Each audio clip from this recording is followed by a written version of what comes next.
오늘은 고린도전서 13장 성경에서 말하는 사랑은 무엇인가?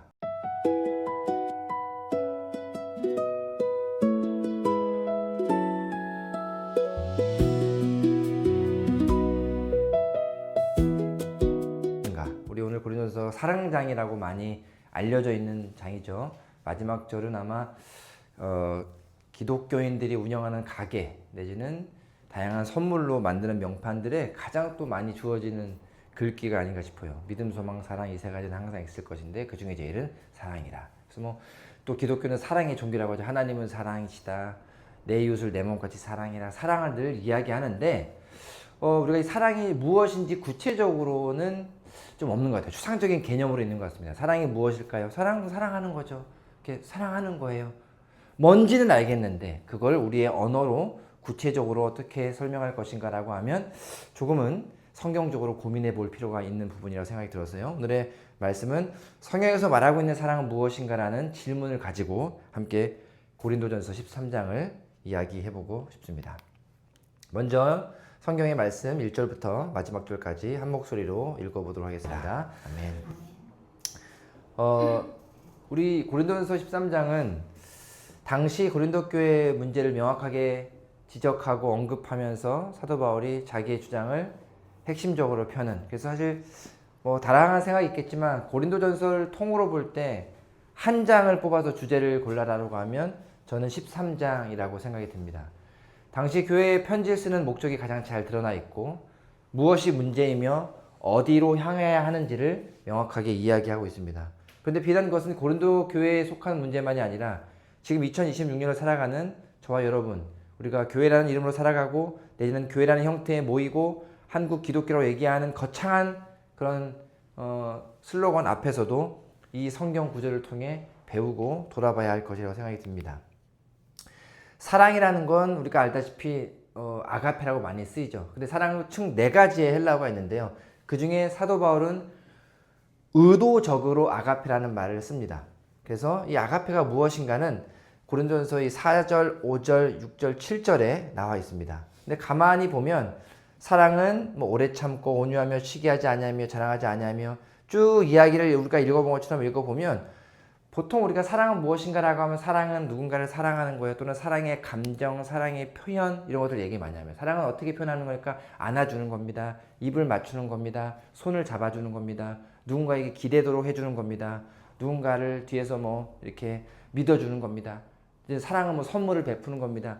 다양한 표현의 방식, 감정의 전달 방식에는 많은 것들이 나와 있는데 사도 바울은 어느 것도 사랑의 표현이나 감정에 대한 부분을 언급하지 않습니다. 그 얘기는 아가페는 그런 사랑의 표현이나 방식과 감정에 대한 부분이 아니라 삶의 방식을 얘기하는 거예요. 그래서 사랑이란 사실은 존재적 내지는 방식적인 것을 이야기하는데 그것은 사랑은 무엇인가 아가페는 바로 이것입니다라고 오래 참고 온유하고 시기하지 않고 자랑하지 않고 교만하지 않고 또 무례히 행치 아니하고 자기의 유익을 구하지 아니하고 성내지도 않고 악한 것을 생각하지도 아니하고 불의를 기뻐하지 아니하며 진리와 함께 기뻐하고 모든 것을 참고 모든 것을 믿고 모든 것을 바라고 모든 것을 견디는 것이다 라고 사도 바울은 이야기합니다. 이게 아가페 사랑합니다. 이게 삶의 방식입니다. 사랑에 대한 감정의 표현이 아니라 우리가 인생을 어떻게 살아야 하는 방식입니다 라는 거예요. 근데 가만히 보면 당시 사람들은 조금 의아했을 겁니다. 왜냐하면 당시 사람들은 이러한 사랑을 가지고 삶의 방식으로 대하지 않았기 때문에. 그래서 이 4절부터 7절까지를 하나로 요약하면 예수님의 성품이에요. 그래서 결론을 말씀드리면 고린도전서 13장에서 얘기하는 사랑, 성경적 사랑은 무엇인가 이런 질문의 답은 명확합니다. 성경적 사랑은 무엇입니까? 예수님의 성품입니다. 그래서 교회가 사랑해야 된다. 하나님은 사랑이시다. 교회는 사랑을 이웃에게 베풀면서 사랑을 통하여 회복해야 된다는 이 사랑을 얘기할 때 그냥 사랑하세요. 가서 여러분 사랑의 그 감정과 사랑의 어떤 방식들로 표현하세요가 아니라 예수 믿는 사람들의 사랑은 예수님의 성품을 닮아가야 합니다. 이 얘기를 하는 거예요. 결국을 우리 앞으로 한번 돌아가 볼까요? 잠깐. 자, 1절에 보면 우리가 지난 시간에도 방언의 얘기를 했지만 고린도 교회에서 가장 핵심적인 화두가 방언이었기 때문에 방언하십니까? 네. 오, 성령 받으셨군요. 방언 안 하십니까? 아직 멀었군요. 방언해 갖고 또는 어떤 은사 있으면 저는 이것도 하고 이것도 하면 대단하시군요. 이런 식의 어떤 은사의 표징으로 자신의 어떤 능력을 과시하는 것이 아주 팽배했기 때문에 바울이 얘기하는 거예요. 여러분, 사람의 방언이나 천사의 말을 할지라도 가끔 이상한 말을 하니까 그 물은 말 천사의 언어입니다. 그렇게 설교하시는 분들도 계세요. 방언을 우리가 무엇이라고 표현하기 참 어렵지만 그런 말을 할지라도 사랑 없으면 소리 나는 구리와 꽹과리와 다를 게 없습니다. 예언, 비밀, 지식, 산을 옮길 만한 믿음이 있어도 여러분 사랑 없으면 안 됩니다. 모든 것을 구제하고 내 몸을 불사르며 내주면서 헌신해도 사랑 없으면 안 됩니다. 라고 당시에 과시하고 자랑하는 것들 얘기합니다. 지금과 다르지 않지 않습니까? 교회 봉사 얼마나 많이 하십니까? 어디 부서를 섬기십니까? 또 어떤 하셨습니까? 우리는 무엇인가 하나님을 사랑하고 내가 믿음 생활을 하며 하나님 앞에서 내가 나의 헌신을 얼만큼 드러내고 표현하는가, 얼마나 열심을 품었는가를 가지고 신앙의 척도를 얘기하는 경우가 훨씬 많아요. 물론 그것을 다 무시할 수는 없습니다. 분명 하나님 사랑해서 재정도 드리고 시간도 드리고 마음도 드리고 삶을 드리는 건 맞는데 문제는 이 공식이 잘못됐다는 거예요. 많이 드림으로, 많이 보임으로, 많이 뭔가를 드러내므로, 능력을 드러내므로 이 사람은 하나님의 사랑이 풍부한 사람이라고 보일 수 없다는 거예요. 그것은 많은데 왜 여전히 교회가 부유해지고요, 교회가 구제를 분명 많이 하고 있고요, 교회가 돈이 생기다 보니까 외부로 보내는 것도 많고요, 교회가 돈이 생기다 보니까 건물도 크게 짓고 무슨 어떤 베뉴도 만들어내고 다양한 프로그램도 하고 하는 건 맞아요. 그런데 왜 여전히 교회는 부유해지는데 하나님의 나라는 구제를 못하고 있을까요? 교회는 부유해지는데 하나님의 나라는 왜 가난해지고 있을까요? 왜 질문이에요. 교회는 부유한데 왜 하나님은 슬플까요? 그럼 누가 그럴 거예요? 하나님 슬픈 거 어떻게 해요? 하나님 슬프죠? 우리가 하나님의 마음을 어디서 볼 수 있냐면 예수님을 모르는 사람들이 예수님을 믿는 사람들을 어떤 눈빛으로 바라보는지를 보면 하나님의 마음은 보이거든요. 세상이 교회를 바라보고 예수 믿는 사람들을 바라보고 너무 부럽고 동경하고 나도 저렇게 살고 싶다라고 하면 교회가 이런 평가를 받겠습니까? 아니죠. 나는 예수 믿는 사람, 교회 다니는 사람 제일 싫어. 이런 얘기 참 많이 듣잖아요. 그러면 외실가를 들어가 보면 그들이 이게 없지 않아요. 분명히 그들에게 이게 있어요. 근데 뭐가 없어요? 예수님의 성품이 없어요.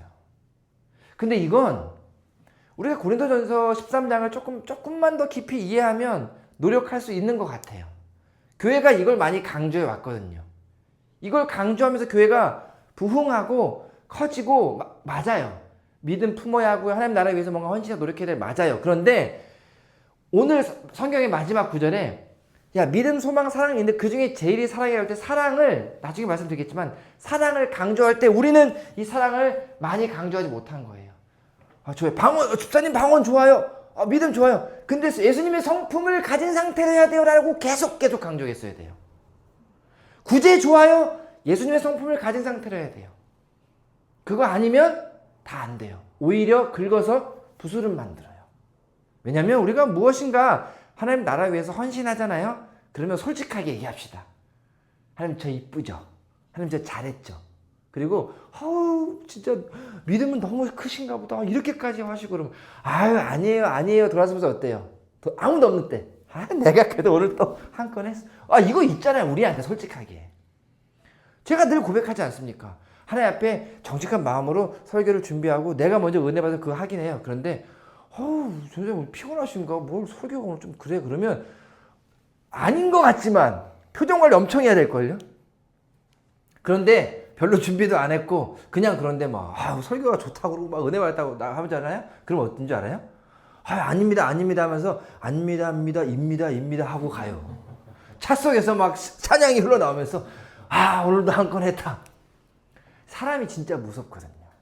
제가 예전에 새벽 예배 설교를 잘 안 하는데 가끔 새벽 예배 설교를 하면 설교를 하고 내려오면 다들 새벽 기도하고 계시잖아요. 근데 기도를 일찍 마치고 가시는 분들이 있어요. 그럼 저도 기도를 잠깐 하고 먼저 가려고 나오면 저랑 타이밍이 맞춰 나오면서 기도를 더 하시는 게 차라리 나을 수도 있는데 굳이 나오면서 오늘 말씀에 은혜 받았습니다. 그러면 네 감사합니다. 또 은혜 받았습니다. 감사합니다. 그러면 처음에 정말 겸손한 마음으로 새벽기도 갔다가 집에 들어갈 때는 어깨 빵 막 무슨 헬스 한 몇 시간 한 것 같아. 이렇게 하고 가는 저를 본다니까요. 그때마다 봐야 돼요. 예수님의 성품은 그게 아니에요. 사람들이 몰렸을 때 그분은 군중을 피해서 홀로 골방으로 가시고 기도하러 가셨다는 것을 잊으면 안 돼요. 근데 이게 참 어렵거든요. 그렇기 때문에 우리가 오늘의 말씀을 볼 때 사랑이 제일이야. 야 믿음도 믿음은 소망도 하지 말고 사랑이야 라고 보면 안 되고요. 이것이 중요하지 않다는 게 아니라 그것을 소망해야 되는데 어떤 사람으로? 예수님의 성품을 가진 사람으로 소망해야 돼요. 굉장히 어렵죠. 그래서 조금 더 이야기를 나눠보고자 합니다. 예수님의 성품을 우리가 살펴봤고요. 자, 그래서 감정이 아닌 삶의 방식으로 이해를 하면서 우리는 예수님의 성품을 닮아가자. 이것입니다. 사도 바울의 얘기는.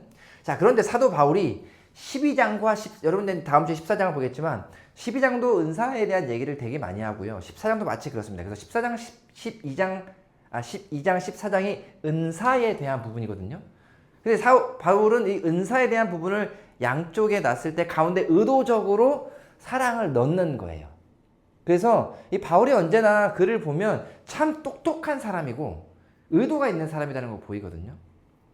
물론 이 고린도전서라는 이 성경의 원본, 사실 그것을 이제 캐논이라고 하는데 원본은 어디도 없습니다. 사실 성경의 원본이 발견되면 큰 문제가 날 것이다라고 학자들은 얘기를 하거든요. 왜냐하면 각자 다양한 해석이나 구전되어 온 것을 누군가의 기록이나 에디팅을 해가지고 만들어지는 과정이 있는데 그것이 누군가의 에디팅을 우리는 성경으로 믿고 있는 거거든요.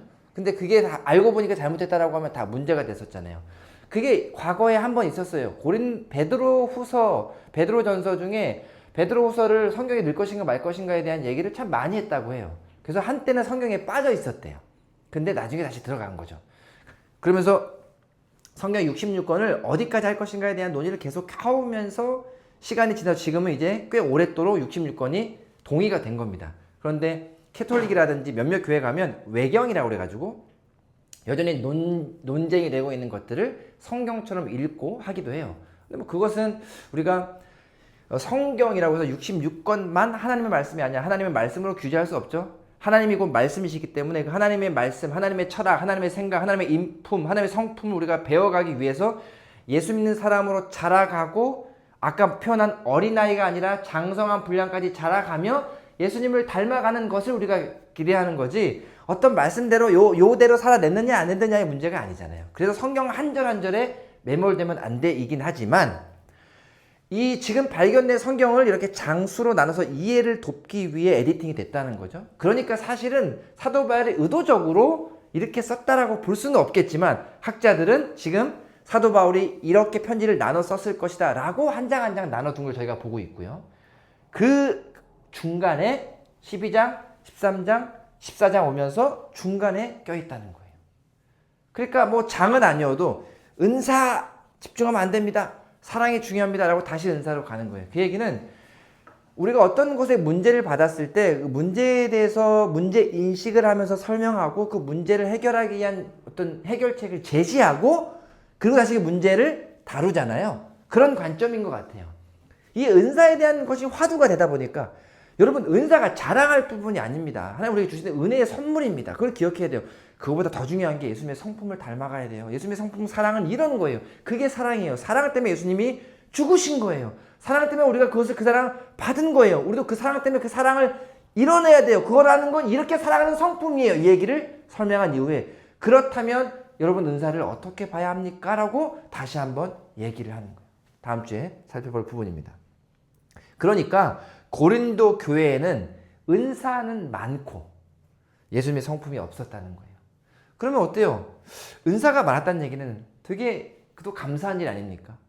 우리가 성령을 구하고 하나님께 기도하고 내가 하나님의 나라의 어떤 그런 특별한 은혜들을 경험하고 싶은데 아무리 기도해도 은사를 받은 것 같지도 않고 나에게는 어떤 은혜를 주었는지도 모르겠고 뜨뜻미지근할 때 힘들거든요.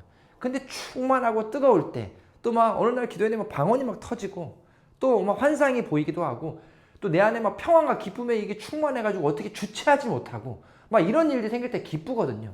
그래도 다행인 건 고린도 교회에 은혜가 넘친 것 같아요.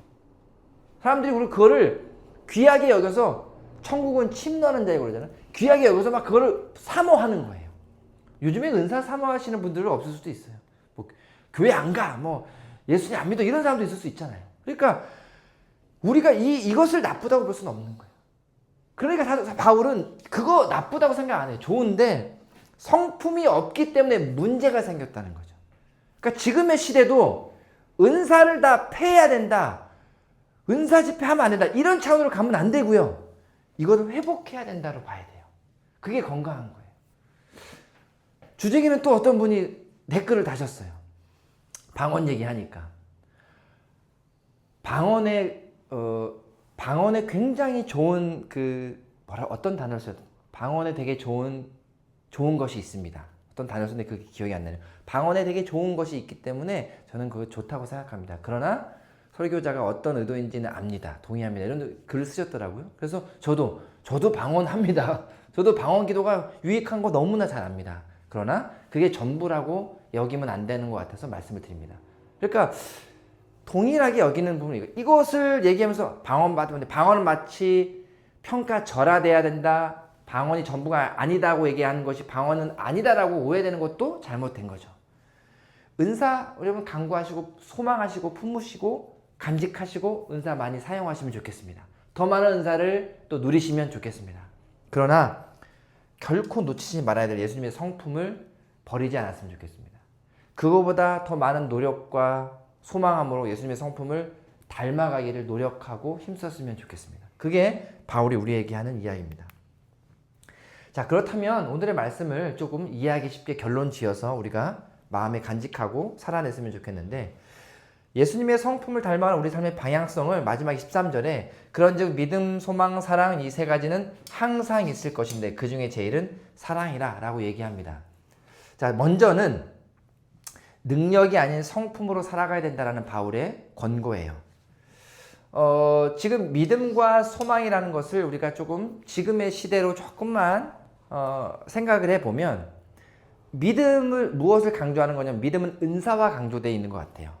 우리가 믿음으로 하나님을 경험하는 거잖아요. 하나님이 살아계신다. 어떤 교회 다니면서 하나님을 믿어야 한다. 예수님을 믿으세요. 뭐 믿으세요. 자꾸 하잖아요. 믿으면서 그 은혜를 경험하기 때문에 은혜로 생긴 성령의 축복으로 많은 은사가 드러나요. 소망은 어떻습니까? 우리가 하나님 앞에 기도하죠. 소망을 품죠. 우리의 유익, 삶의 유익, 번영을 위해서 기도해요. 근데 그 소망이 이루어진다는 얘기는 그 기도의 응답을 받아요. 그러니까 은사와 여러분의 기도가 이루어지는 것들 다 중요한 거예요. 은사도 능력도 받아야 되고 하나님의 소망함으로 우리의 삶의 열매도 많아야 돼요. 근데 지금 과거도 그랬지만 지금의 한국 교회는 여기에 집중되어 있다는 겁니다.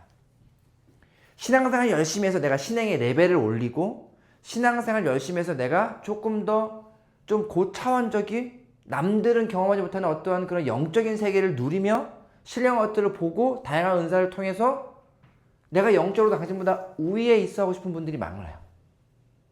그래서 성경을 몇 독 했는가? 새벽 기도를 1000일 했는가? 1000번제를 내가 마무리했는가? 나는 방언하는가? 그 어떤 분들은 자꾸 이렇게 기도 받으라고 하기도 하잖아요. 기도 받는 게 좀 나쁜 건 아닌데 자기는 기도의 은사가 있기 때문에 고민이 있으면 자기한테서 기도를 받으라는 분들이 있었어요. 저 어머니 따라서 많이 다녔어요. 지금은 그분이 안 계실지 모르기 때문에 얘기할 수 있는데 둔촌동 사모님이라고 불리는 분이 계셨거든요. 저는 거기 가서 기도 받고요. 고민 상담 받고요. 그때도 저는 그랬어요. 점장이랑 뭐가 다르지? 다른 게 있다면 복채를 안 받아요. 저는 기도해 주시는 분들이 돈을 안 받으면 좀 나쁜 것 같지는 않아요. 그분이 말이 전부라고 믿을 수는 없지만, 그런데 기도해 주고 돈 받은 분들은 100% 죄송합니다. 사입입니다. 그거는요, 지난번에 얘기했던 예수 팔아서 부를 키우는 거예요. 그러면 안 돼요. 여러분, 교회는 설교 팔아서 돈 버는 공간이 아닙니다. 하나님의 말씀을 전하는 거고 그거에 감동해서 하나님 나라를 위해서 헌금을 할 수는 있지만, 그 개념을 누군가는 교회도 말씀 팔아 장사하잖아. 그렇게 평가받지 않도록 굉장히 노력을 해야 되는 거예요. 이게 진짜 아다르고 어다른 거잖아요. 하나님의 성경 말씀과 하나님의 은혜는 다 무료입니다. 무료. 그러나 그 은혜에 감동하여 하나님 나라 위해 여러분의 재정을 나누는 겁니다. 그렇기 때문에 교회의 재정은 투명해야 되고 하나님 나라 위에 나눠줘야 되는 것입니다. 목회자의 삶, 교회를 운영하기 위해 다양한 그 어떤 직원들의 삶을 위해서 하는 것도 하나님 나라 위에 나누는 겁니다. 그래서 합법적으로 법의 테두리 안에 상식선 안에 풍부하게 베풀어야 되는 것이지 그거를 위계질서를 나눠서 연봉 책정하면 안 되는 거라고 저는 생각해요. 그 연봉도 다른 회사나 비슷하면 조직적으로 이해는 되는데 담임 목사의 연봉과 부목사의 연봉이 차이 나는 거 이거 문제잖아요. 그러니까 욕을 먹는 것 같아요. 그래서 여기에 초점이 돼 있으니까 얼마나 교회가 부흥했는가, 얼마나 많은 건물을 졌는가, 얼마나 많은 땅을 샀는가, 얼마나 많은 선교지에 돈을 보내고 있는가로 평가받는 거예요. 바울은요 그거 하지 말란 얘기가 아니라 하나님 나라의 평가는 얼만큼 많이 예수님의 성품을 이뤄내고 있는 거예요. 그것이 되지 않으면 교회는 절대적으로 평가절하될 수밖에 없습니다. 예수 믿는 저와 여러분들이 이것을 드러내기보다 이것을 드러내기 소망하고 삶의 한 절에도 그분 닮아가려고 하고 내 살아가는 삶에서 하나씩 성품을 닮아가게 노력한다면 우리의 주변은 이미 교회에 대해서 너무너무 행복하게 바라볼 거예요. 나도 그거 배우고 싶을 거예요. 근데 그거 안 하니까 이해할 수 없는 존재가 돼버리는 거죠. 그래서 여러분 우리는 어떤 예수 믿는 사람의 능력으로 보이기보다는 예수 믿는 사람의 예수님의 성품으로 보여주시길 바랍니다. 그리고 두 번째는 최상급이 하는 비교급. 이게 무슨 얘기냐면 오늘 이 원문을 보면 제가 헬라어를 잘하는 사람이 아니기 때문에 원문을 쓰지도 않았고 읽어드릴 수도 없습니다만 신기한 게 모든 번역본이 다 잘못되어 있다는 게 신기해요. 그 중에 제일은 사랑이다. 한국말로 번역하고 영어 성경에서도 최상급으로 표현했더라고요. 더 베스트. 자, 이제 영어 공부해 보시면 알겠지만 원급, 비교급, 최상급이 있거든요. 헬라어도 원급, 비교급, 최상급이 있어요. 근데 문제는 이 제일이라는 헬라어의 메이존이라는 단어가 비교급으로 쓰여 있어요. 이거는 여러분들이 그냥 쉽게 찾아보셔도 돼요. 구글 같은 데도요. 13장 쳐가지고 원어 치잖아요. 그러면 나오고 만약에 이게 나왔잖아요. 제일, 메이존 그러면 헬라어의 좋다라는 말이 비교급인데 이게 나와요. 그러니까 그냥 정보를 치면 나오는 건데 왜 이렇게 해석을 했을까 싶은 거예요. 그래서 원문적 해석으로 영어로 돌려보잖아요. 그러면 더 많은, 더 연장해, 더 위대한, 더욱 더 이런 거예요. 그러니까 이 원문을 우리 제대로 한번 좀 번역해 봅시다. 그러니까 여러분 믿음, 피스티스라고 하는 믿음도 있고요. 소망, 하나님께 소망도 있어요. 사랑, 이 세 가지가 늘 같이 있어요. 근데 그 두 가지보다 사랑이 더 많아야 되고요. 사랑이 더 좀 연장돼야 되고요. 사랑이 더 위대한 거고요. 사랑을 여러분 더욱더 많이 하셔야 돼요. 그러니까 믿음과 소망도 늘 있지만 예수님의 성품이 더 많아야 되고요. 예수님의 성품이 더 여러분의 삶에 길어 연장돼야 되고요. 그것이 더 위대한 거고요. 예수님의 성품을 더욱더 많이 이뤄내셔야 됩니다. 그래야 고린도 교회가 지금 처한 문제가 해결됩니다. 그래야 이 시대에 처한 교회 문제가 해결됩니다. 라고 바울은 명확하게 이야기하고 있어요. 우리가 이것을 최상급으로 여기니까 맞춰왔대요. 믿음, 믿음 아니야. 소망도 아니야. 사랑이 제일이야. 그래서 그냥 얼핏 자꾸 사랑. 어떤 사람이 기독교는 사랑 타령한다고 하더라고요. 그 사랑 타령은 예수님의 성품이라는 걸 몰랐기 때문이죠. 예수님의 성품이라는 걸 알고 사랑 타령을 한다고 그러면 할 수만 있다면, 그래서 우리가 조금이라도 이룰 수만 있다면 그렇게 욕먹을 일이 아닌 것 같습니다. 마지막으로 제가 말씀을 보고 이뤄낸 저의 결론은 우리에게 주어진 능동적이고 지속적인 삶의 방향이 필요하다였습니다. 그건 뭐냐면 세 가지 한번 보세요.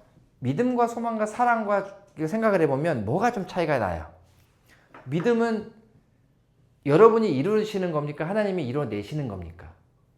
하나님이 이뤄내시는 거죠. 여러분 내가 믿어야지 하고 믿음이 되는 게 아니라 믿어져야 뭐가 믿어져요? 하나님 만나면 그냥 믿어지는 거거든요. 그러니까 예수 믿고 싶다, 하나님 믿고 싶다가 하나님이 우리를 만나 주셔야 믿어지는 거예요. 그리고 믿어지면 그 믿음은 이뤄내는 거거든요. 소망 어때요? 소망하고 소망을 풀다 하나님이 그 기도 들어주셔서 소망이 이루어지면 이루어진 거예요. 그러니까 어느 정도 쉼표 내지는 마침표가 있어 보여요. 그런데 사랑은 어떠냐면 예수님의 성품이 되잖아요.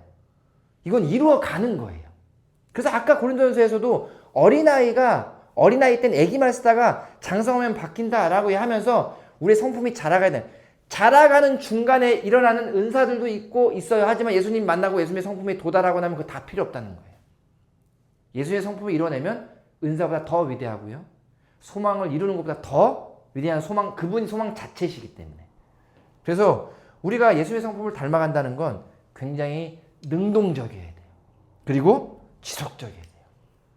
그래서 성경은 또 다른 우리에게 믿음과 소망 하나님께 맡기시고요. 예수 믿고 살아가는 여러분의 삶의 방향성, 여러분의 무엇을 노력해야 되냐면 의지적으로 노력하고 지속적으로 꾸준히 예수님의 성품, 아까 4절부터 나와 있는 그것들을 하나하나 묵상하면서 여러분의 삶에 하나하나 이뤄내기 위한 노력, 그 몸부림, 그 방향성이 있어야 여러분이 누군가의 교회가 될 수 있다는 겁니다. 저는 최근에 달리기를 시작하고 있는데요. 제 주변에 달리기를 좋아하시는 분들이 많지는 않아요. 많았다면 아마 뭐 그 전에 시작했을지 모르겠지만, 근데 저희가 달리기를 하면서 드는 생각이 있어요. 아내랑도 그 얘기했는데 전도가 달리기 같아야 된다는 생각을 했거든요. 왜 그 생각을 했냐면 달리기가 붐이 막 일어나고 뭐 달리기 제품이 막 나왔을 때 우리 아내가 저한테 그랬거든요. 벌써 달렸어야 될 것 같은 사람. 제가 유행을 막 쫓지는 않지만 아내 생각이 뭔지는 모르겠지만 어쨌든 이 사람 이쯤 되면 달렸을 것 같은데? 라고 하는데 왜 안 달리냐고 저한테 물어보는 거예요. 저도 약간 그랬어요. 나는 왜 안 달리지? 주변에 안 달리던 사람도 나보다 역동적이지 않은 사람도 달리기 시작을 했는데 충분히 그럴 것 같은 사람인데 왜 안 달리지? 라고 해서 그냥 있었는데 제가 갑자기 또 달리기를 한다고 하니까 왜 달리지예요 이제는? 고민을 해봤어요. 제 학생 중에 알다시피 그 성적이 좋은 학생이 있잖아요. 영어 성적이 아니라 달리기 성적이 좋아요. 대회 나가면 막 11등, 어제도 12등 했더라고요. 근데 이 친구가 학원에 올 때 러닝화를 신고 달리고 오거든요. 늘 달리기 옷을 입고. 그렇다고 막 선수복 같은 건 아닌데 약간 땀이 항상 차 있어요. 왜 그랬더니 달리고 왔다는 거예요. 이 친구를 만나면 늘 달리기 얘기를 해요. 근데 저한테 한 번도 원장님도 좀 달려보세요라는 얘기를 안 해요. 그 친구랑 수업을 거의 2년 가까이 하고 있거든요. 안 해요. 제가 달리기를 하고 나서 저도 달립니다 그러면 그러세요 라고 하고 좋죠, 너무 좋죠 이러지도 않아요. 그리고 부장님도 달리시지만 좋은 얘기를 하는데 선뜻 막 갑시다 달립시다 오히려 다이빙을 더 그렇게 이게 권장하셨지. 근데 왜 달렸냐고 가만히 생각해 보니까 달리는 그들이 좋아 보였어요. 되게 자랑하지 않고 달립시다라고 하지 않아도 달리니까 이게 좋아요. 이런 것도 좋아요. 뭐 어제는 비 왔는데 달렸는데도 좋아요. 더웠는데 달려도 좋아요. 몇 킬로가 늘었어요. 달려서 뭐가 좋은지를 계속 얘기하는 거예요. 나한테 달리자고 안 한다니까요. 여러분 예수 믿는다는 사람이 딱 이거여야 되는 것 같아요. 그래서 달리고 싶어졌어요. 어디 가서 예수 믿으세요. 교회 나가셔야 돼요. 예수 믿으세요. 근데 그 사람이 봤을 때 예수 믿고 교회 다니는 삶이 찡그리고 예수 믿으세요. 정말 나도 진짜 힘든데 예수는 믿고 살아야 되겠다. 믿고 싶어지지 않을 것 같아요. 근데 예수 믿으라는 얘기를 안 해도 계속 뭔가 싱글벙글 막 좋은 거 에너지가 넘쳐. 또는 막 어느 날 나에게 어려움이 찾아와서 좌절했는데 기도하고 일어나. 막 말씀 보고 일어나. 사람이 포기할 만한데 포기 안 해. 슬쩍 와서 물어보는 거예요. 예수 믿으면 좋아요? 했더니 좋을 때도 있고 안 좋을 때도 있고 하지만 그분이 내가 살아가는 힘이에요. 정말 이럴 때 이랬고요. 이럴 때 이랬고요. 막 얘기가 나와요. 믿어보세요라고 안 해요. 그냥 내가 좋은 얘기를 해요. 그리고 돌아서잖아요. 그분은 믿고 싶을 거라니까요. 달리기 하니까 이런 게 좋았어요. 한번 달려보세요도 안 하고 좋았어요 라고 나는 그냥 좋아요라고 가는데 그렇게 달리는 사람이 부러워서 나도 좀 달려볼까? 라는 생각을 들 때 내가 전도를 이렇게 했어야 되는구나 생각이 들더라고요. 예수 믿으니까 너무 좋아요. 예수님의 성품을 닮아가서 사람들이 담임 진짜 예수님 같은 사람이네요. 그럼 게임 끝난 거예요. 그래서 우리가 고린도 13장을 이해하면서 생각하기 편하도록 예수님을 믿고 사는 삶은 마라톤을 설득하는 삶과 비슷하다. 내가 좋아 달렸고 좋은 것들 남들이 얘기하니 누군가가 달리고 싶어지더라. 내가 예수를 사랑했고 그분의 성품을 닮아가게 노력하니 그게 너무 좋아서 좋은 걸 얘기하니 사람들이 그들도 그분을 닮아가고 싶어질 것이다 라는 것이 제가 요즘 느끼고 있는 생각입니다. 여러분, 예수 잘 믿고 신앙생활 열심히 하고 교회생활 잘해서 좋은 교인, 좋은 집사, 좋은 직분 받은 사람 좋아요. 근데 저는 오늘 그거 하라고 말씀드리고 싶지 않습니다. 여러분, 그냥 예수님의 성품 많이 닮아가는 그런 예수 믿는 사람들 되는 저와 여러분 되면 좋겠습니다.